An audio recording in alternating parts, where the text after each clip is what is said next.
Yung naranasan natin ng mga pagulan, pagpasok ng June hanggang sa pagkatapos na itong taon. Kaya nga talagang kailangan natin na magtipid ng tubig, huwag pong mag-aaksaya para nang sa ganun hindi makadagdag sa patuloy na pagpawas ng tubig ng mga tao.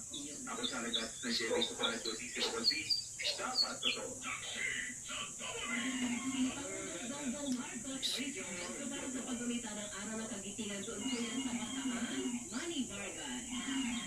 Pininagugulaan niya ni Pangulong Bongbong Marcos ang aktividad na nilalawang ng mga veterano at kinagawa ng US Embassy sa Opeso sa paggunita ng araw ng kagitingan para sa kapapangan at kagitingan ng mga sundalong Pilipino at Amerikanong lumakas sa ikalawang ugmaang pag-ibig. Kasabay niyan kanina ay tumayo rin para magbigay ng kanyang mensahe ang ambassador ng Japan na si Kazuhiko Hoshikawa. Kanya ipinagpasalamat ang pagkapatawad at kabatihan ng pinakita ng Pilipinas sa nakalipas na 8 dekada makalipas ang ikalawang ugmaang pag-ibig.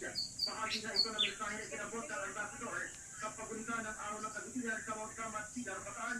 Kasabay niyan, binigyan din ng Japanese ambassador ang pagsisikap ng mga bansa kasama ang Pilipinas at Amerika na mapanatili ang kaayusan at kapayapaan, partikular na sa Asia Pacifico.